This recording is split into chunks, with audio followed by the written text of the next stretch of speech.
besoin de ta santé. Nous vous saluons au nom du Seigneur Jésus-Christ. C'est encore pour nous un grand plaisir d'être avec vous ce soir pour faire passer notre dernier enseignement avant d'entamer la nouvelle année. Bénissons le nom de celui qui est assis sur le trône. Et nous croyons qu'il a de plus grands desseins pour nous les années à venir. Nous sommes les messieurs des derniers temps. Nous sommes un ministère interdénominationnel. Donc le but principal est de réveiller la sainteté qui dort au sein des assemblées chrétiennes. Il y a de cela quelques vendredis, nous sommes sur une série d'enseignements David, l'image prophétique de la vraie église et ses défis.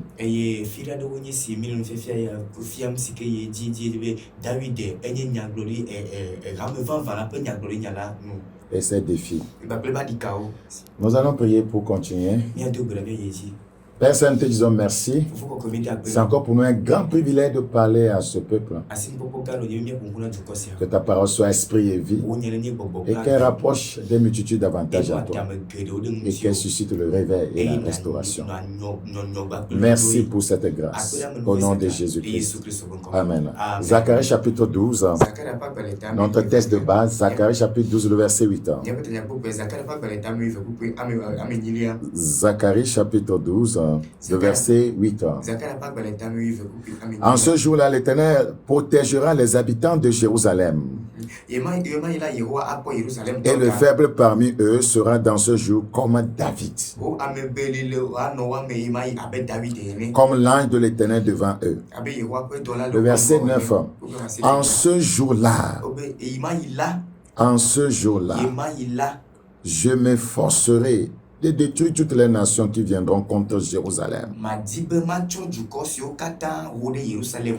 Alors je reprendrai sur la maison de David et sur les habitants de Jérusalem un esprit de grâce et de supplication. Un esprit de grâce et de supplication.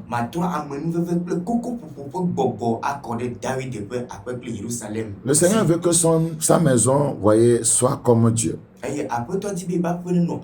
Nous sommes de la lignée, voyez, de la maison de David sur le plan spirituel.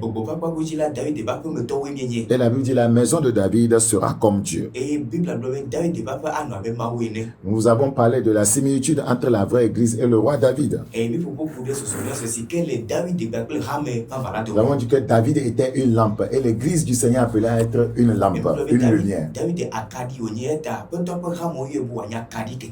David était un puissant leader. L'église est appelée à être le leader spirituel du monde. David était un homme selon le cœur de Dieu. La vraie église du Seigneur devrait fonctionner selon le cœur de Dieu. David accomplissait toutes les volontés de Dieu. La vraie église du Seigneur est appelé à accomplir toutes les volontés de Dieu. C'est tellement important. Alors, nous avons parlé aussi de la similitude entre les défis du roi David et ceux de la vraie église.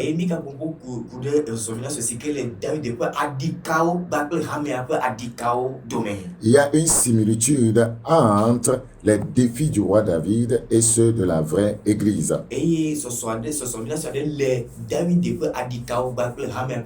Le premier défi qu'avait le roi David, il était combattu par les Philistins. Et nous avons dit que les Philistins pour nous représentent le monde. Donc le défi de la vraie église aujourd'hui, c'est la mondanité. Le monde s'est déjà infiltré dans l'église et est en train de la, voyez, de la salir. Donc, nous devons prendre garde, voyez, à l'esprit du monde. Dans 1 Corinthiens 2, le verset 12, la Bible dit que nous n'avons pas reçu l'esprit du monde. Nous avons reçu l'esprit qui vient de Dieu, afin que nous connaissions ce que Dieu nous a donné par sa grâce. David était aussi combattu par la chair, que j'appelle Bathsheba. L'église aujourd'hui, vous voyez, est aussi confrontée, vous voyez, à la vie charnelle. Les convoitises charnelles font la guerre, vous voyez, à l'église. Donc nous devons prendre garde à la chair. La Bible dit, après avoir commencé par l'esprit, voulez-vous terminer par la chair?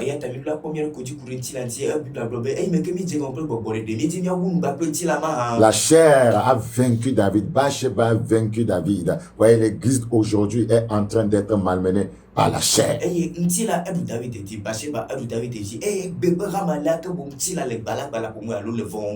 Ouais, et en troisième point, David était combattu par Satan.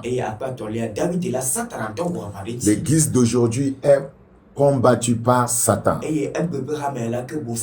Quand vous lisez dans 1 Chroniques, le chapitre 21, le verset 1, vous allez voir comment Satan, voyez, a suscité, voyez, a poussé David à faire le dénombrement. Et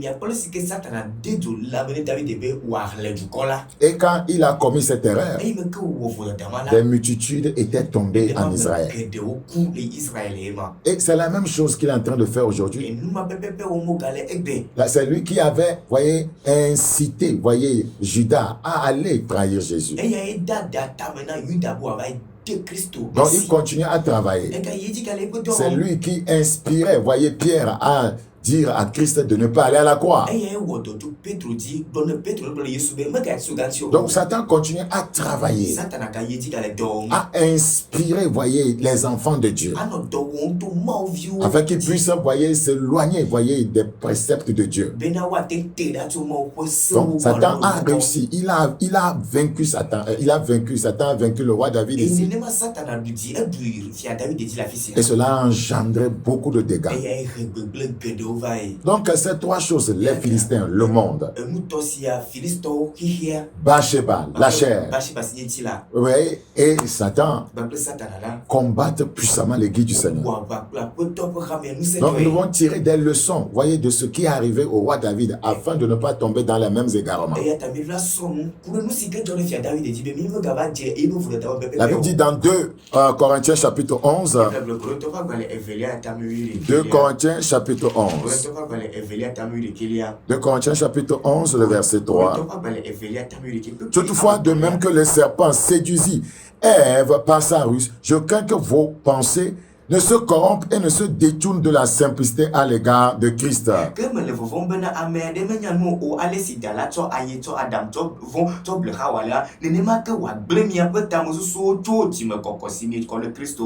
Donc Paul était en train de s'inquiéter sur l'église du Seigneur.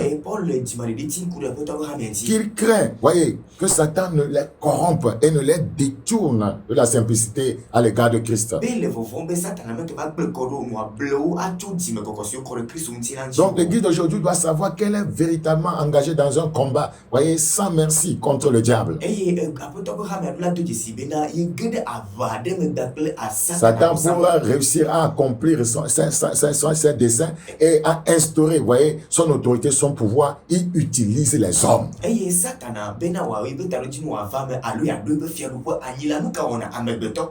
C'est pourquoi nous devons porter l'évangile à tout homme. C'est pourquoi nous devons prier pour tout homme. C'est tellement important. Et surtout les autorités.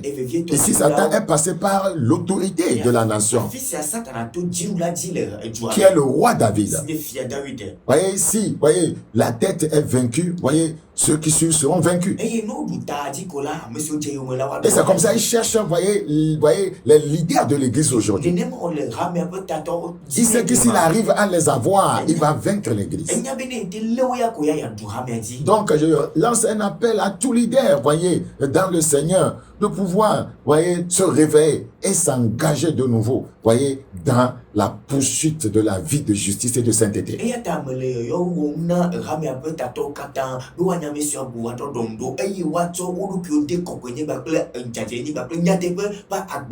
d'être à l'écoute de Dieu. David n'a pas écouté Dieu.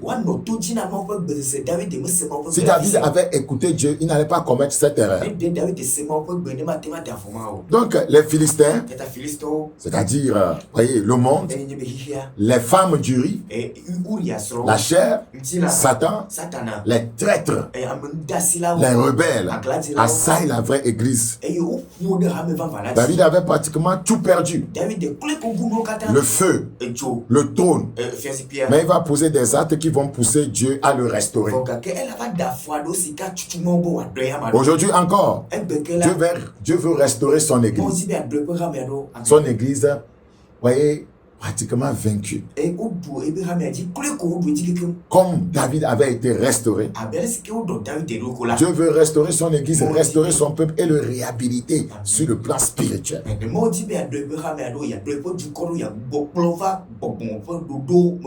Mais la restauration ne vient pas sans qu'on ait eu à payer un prix. Si l'église au Togo veut être restaurée, si elle veut retrouver toute sa place, si elle veut être respectée, honorée et écoutée, il y a des choses qu'elle doit faire. Parce que David avait posé certains pas pour être restauré dans son autorité.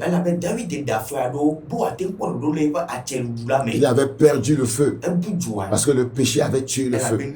Il avait perdu le trône parce que le péché avait permis à son fils, voyez, Absalom, de le chasser. Est-ce que l'église du Seigneur Togo est encore sur son trône, le trône spirituel? Est-ce que les méchants n'ont pas pris le trône, n'ont pas pris le contrôle? C'est une question qui mérite d'être posée. Hein? Est-ce que les nouveaux leaders de l'église, voyez, sont de Dieu ou bien Satan s'est infiltré dans leur vie? Le nouveau leader à l'époque de David était Absalom. Est-ce qu'il était intronisé par Dieu ou bien c'était l'ennemi?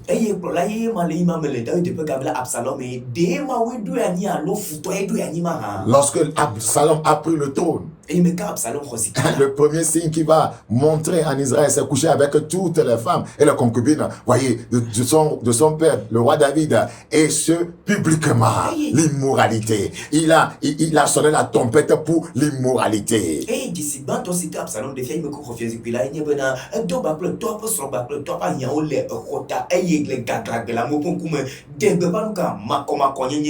Si l'immoralité bat son plein dans l'église, si la désobéissance bat son plein à l'église, qui est sur le trône? N'est-ce pas Satan? Qui est sur le trône? N'est-ce pas les démons? Ne sont-ce pas des démons? N'est-ce pas la reine du ciel? N'est-ce pas la reine de la côte? L'église a besoin de la restauration. Si les chrétiens ne s'intéressent plus à la prière, ne s'intéressent plus aux jeunes, et ils ne prennent plus garde afin de mener une vie de sainteté, qui est sur le trône? Qui est sur le trône? N'est-ce pas l'ennemi? Donc l'église a besoin de la restauration. Quand je parle de l'église, je parle de toi qui te dis croyant. Qu'est-ce que David avait fait pour repartir avec un nouveau feu? Zacharie chapitre 13. Zacharie chapitre 13. Zacharie chapitre 13. Zacharie chapitre 13. En ce jour-là, verset 1, une source sera ouverte pour la maison de David et les habitants de Jérusalem pour le péché et pour l'impureté. Une source sera ouverte. C'est pour la purification. Une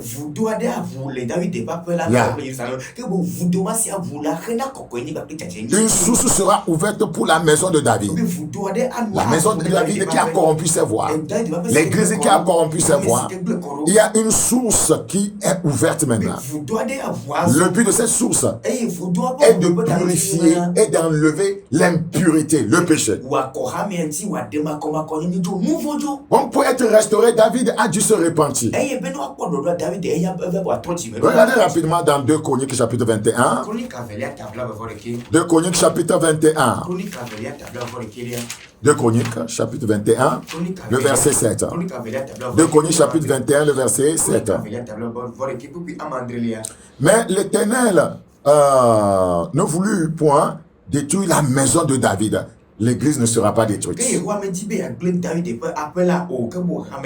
À cause de l'alliance qu'il avait traitée avec David et de la promesse qu'il avait faite de lui donner toujours une lampe à lui et ses fils. L'église doit garder toujours quoi? La lampe. Alléluia. La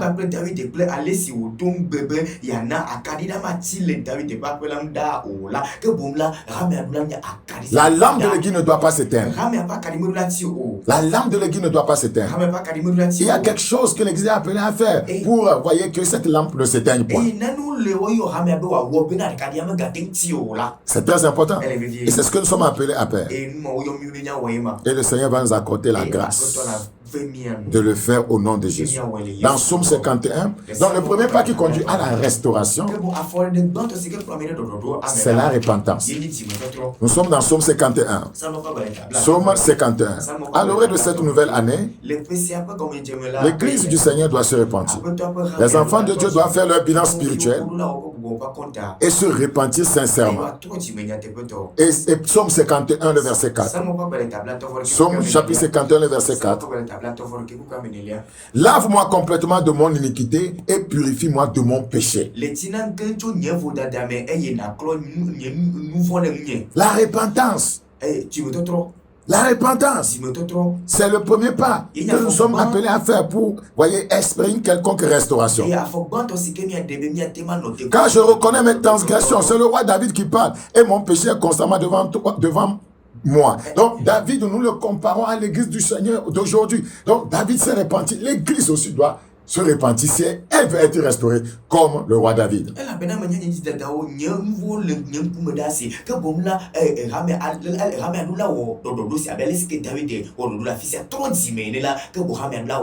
J'ai péché contre toi seul et j'ai fait ce qui est mal à tes yeux. Nous devons reconnaître que nous avons péché contre Dieu, en sorte que tu seras juste dans ta sentence, sans reproche dans ton jugement. Praise the Lord. Donc, quiconque veut être restauré par Dieu doit retourner au Seigneur, doit retourner à la croix, reconnaître qu'il a fauté. Voyez, recenser les domaines dans lesquels, voyez, il a péché contre Dieu. La Bible dit, souviens-toi d'où tu es tombé. Nous devons nous souvenir d'où nous sommes tombés. Qu'est-ce qui a fait que Dieu nous a quittés? Qu'est-ce qui a chassé la gloire de Dieu de l'église du Togo? Oui, c'est le péché, c'est la désobéissance, c'est la division, ouais, c'est l'orgueil, ouais, c'est la corruption, ouais, c'est l'escroquerie, ouais, ce sont des partis pris. Nous devons nous repentir si nous voulons que Dieu restaure son église. Le second pas que le roi David a posé pour sa restauration, c'est qu'il a cherché la sanctification. La Bible dit rechercher, voyez, la paix avec tous. Et la sanctification sans laquelle personne ne verra le Seigneur. Dans Hébreux 12, le verset 14. Regardez dans Ésaïe chapitre 51, le verset 9. Purifie-moi avec l'hysope et je serai pur. Lave-moi et je serai plus blanc que la neige. La sanctification.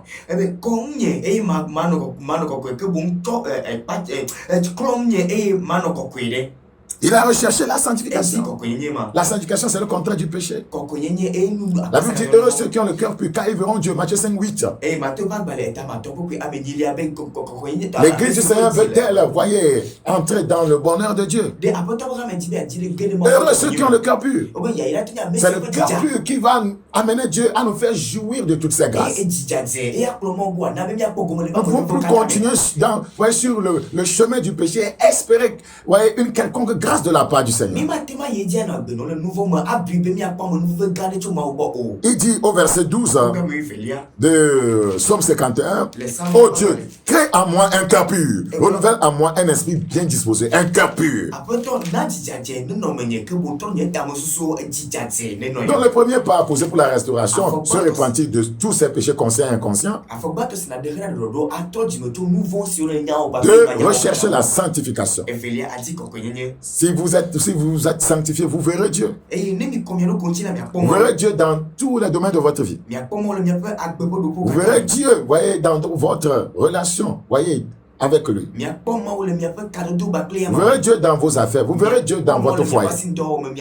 Vous verrez Dieu dans votre ministère. La sanctification amène Dieu à venir et à s'établir dans tous les domaines de votre vie. Et la troisième chose que David va rechercher pour sa restauration, pour être leader, il a recherché le feu de l'esprit. Il avait perdu. Le péché avait éteint ce feu. Le péché a éteint, l'esprit dans l'église. La Bible dit n'éteignez pas l'esprit. Le péché éteint l'esprit. Regardez le verset 13. Nous sommes dans Ésaïe 51. Je dis Ésaïe, Psaume 51, verset 13. Ne me rejette pas loin de ta face. Ne me retire pas ton Esprit Saint. Il a recherché le feu. Vous voulez être restauré de façon personnelle? 1. Repentez-vous. 2. Recherchez la sanctification. 3. Recherchez la puissance du feu, la puissance du Saint-Esprit. En plus de ces 3 expériences, David va chercher la force de Dieu. Car ce qui permettait à l'ennemi de le vaincre, ou ce qui avait permis à l'ennemi de le vaincre, c'était la fatigue. L'église au Togo est fatiguée spirituellement parlant. Les chrétiens au Togo sont fatigués. Beaucoup ne vont plus à l'église. Beaucoup ont perdu le feu à cause des événements de ces dernières années. 2 Samuel chapitre 21, le verset 15. Si vous vous laissez emporter par la fatigue, l'ennemi va vous vaincre. 2 Samuel 21, le verset 15. Les Philistins firent encore la guerre à Israël. Le monde nous fera toujours la guerre. David descendit avec ses serviteurs et il combattit les Philistins. David était fatigué. David était fatigué. David était fatigué. Oui, la fatigue spirituelle va permettre à l'ennemi de vous avoir. Quelqu'un a dit dans les Écritures, fatigué mais poursuivant toujours. À l'orée de cette nouvelle année, je voudrais encourager les chrétiens à ne pas se décourager. Ne vous laissez pas emporter par la fatigue spirituelle. Ne retournez pas à vos vomissures. Maintenez le cap. Tenez ferme. Le Seigneur ne vous a pas abandonné. Le Seigneur réserve une grande surprise à son peuple. Mais nous devons payer le prix qu'il faut. Praise the Lord. David était fatigué. Et c'est pourquoi un enfant de Philistin, Shibji Benoud, voulait le tuer. La fatigue permet à l'ennemi de vous tuer spirituellement. Je prie que Dieu nous restaure. Je prie que Dieu restaure son église. Dans Zacharie chapitre 12, Zacharie chapitre 12, le verset 10. Zacharie 12, 10. Alors je répandrai sur la maison de David et sur les habitants de Jérusalem. Et sur les habitants de Jérusalem, un esprit de grâce. Je prie que Dieu répande un esprit de grâce sur son église au Togo. Et un esprit de supplication. Pas l'esprit de fatigue. Pas l'esprit de découragement. Pas l'esprit d'abandon. Un esprit de grâce. Un esprit de grâce. Un esprit de grâce. Je prie que tu reçoives le baptême de grâce de Dieu. Et un esprit de supplication pour que tu continues à prier pour l'église, à prier pour la nation. Si Dieu a restauré David, il veut restaurer ici son église. Si Dieu a restauré David, toi et moi, nous pouvons être restaurés. Regardez dans 2 Samuel chapitre 23. Nous allons voir comment David a fini. Ça veut dire que cet homme qui, au départ, avait eu beaucoup de problèmes, va bien finir. Ça veut dire que sa restauration a été évidente.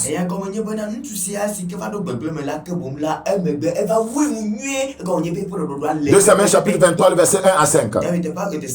Voici les dernières paroles de David, fils d'Isaïe, paroles de l'homme haut placé, de loin du Dieu, voyez, de Jacob, du chant agréable d'Israël. L'Esprit de l'Éternel parle par moi, et sa parole est sur ma langue. Le Dieu d'Israël a parlé, le rocher d'Israël m'a dit, celui qui règne parmi les hommes avec justice, celui qui règne dans la crainte de Dieu.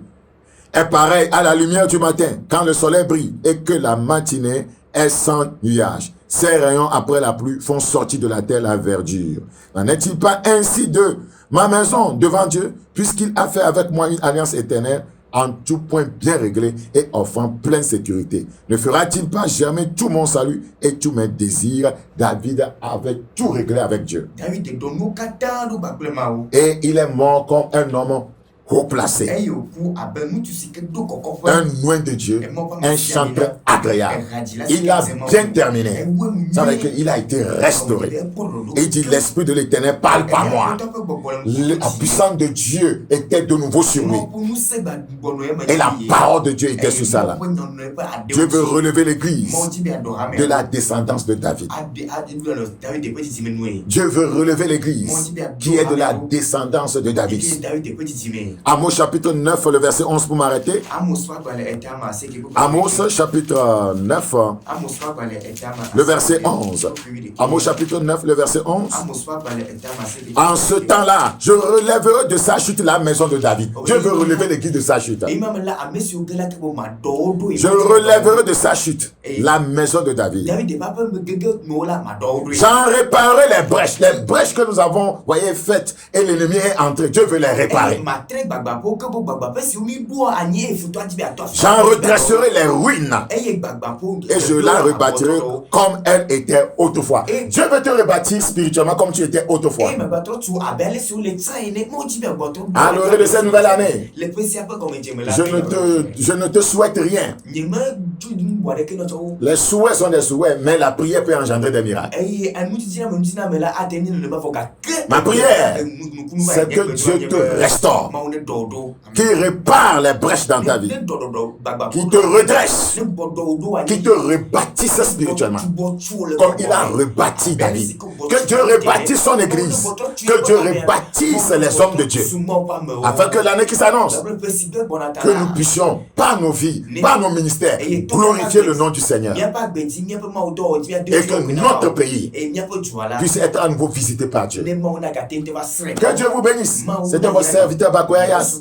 Si Jésus t'aide à venir, rendez-vous le vendredi prochain avec 1h30 pour une autre série d'enseignements.